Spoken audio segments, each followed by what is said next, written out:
High, আমি রিয়া। সবাই কেমন আছো? আমার নতুন মিনি ব্লগে তোমাদেরকে স্বাগত।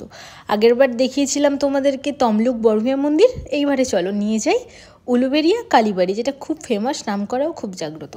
তো দেখতেই পাচ্ছ গেটে ঢুকে গিয়েছি। তারপর যেটা প্রথম কাজ, মন্দিরে গেলে মায়ের জন্য প্রসাদ নেওয়া।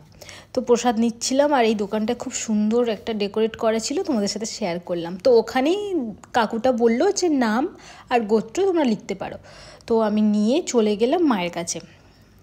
তো এটা হচ্ছে মেন গেট, তারপর সেকেন্ড গেট এটা আছে। আর গেট থেকে তোমরা ঢুকলেই দেখতে পাবে দুদিকে অনেক দোকান আছে, গোপাল ঠাকুরের জন্য জিনিস, পুজোর যা কিছু লাগে সব কিছু তোমরা পেয়ে যাবে। আমি বাইরে থেকে নিয়েছিলাম। তারপর এখানে ওর পাশেই দেখবে একটু এগিয়ে জুতো রাখার জায়গা আছে, যেখানে 4 টাকা করে টাকা নেয় পার পিস জুতোর আর কি। নিয়ে তারপর চলে গেছিলাম।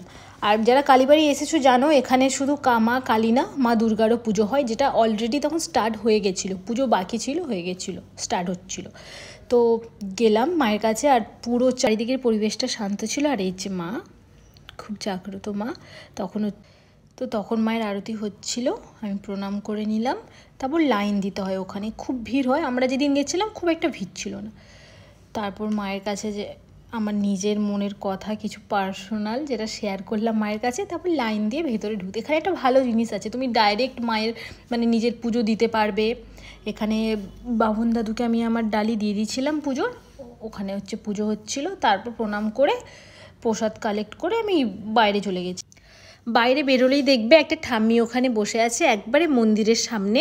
ওনার কাছ থেকে তোমরা টিপ আর পঞ্চামিত্র আর হচ্ছে প্রণামী হিসেবে তুমি 5 টাকা 10 টাকা যেটা তোমার মনে হয় তোমরা দিতে পারো। তো ঠাম্মিটার সাথে এর আগেও গিয়েছি, কথা হয়েছে, বেশ ভালো, একটু ভালো কথা বলে, ঠাকুরের ব্যাপারে অনেক কিছু জানে। তো ওখানে পঞ্চামিত্র নিয়ে আমি চলে গেলাম মাকে আরতি দেওয়ার জন্য। তো আরতি দেওয়ার আগে একটু চারিটা পরিবেশটা ঘুরে দেখছিলাম। তারপর মাকে ধূপ ধুনো দিয়ে আরতি দিচ্ছিলাম, যেটা বাইরে থেকে দেখাতে হয়। তো এইভাবে ধূপ ধুনো দিয়ে পুজোটা পুরো কমপ্লিট করলাম। তারপর চলে গেলাম বাড়ি।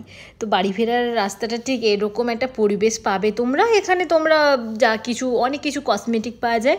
তো চলো, আজকের ভিডিওটা এতটুকুই। ভালো থাকবে সবাই, দেখা হচ্ছে নেক্সট ব্লগে। টাটা।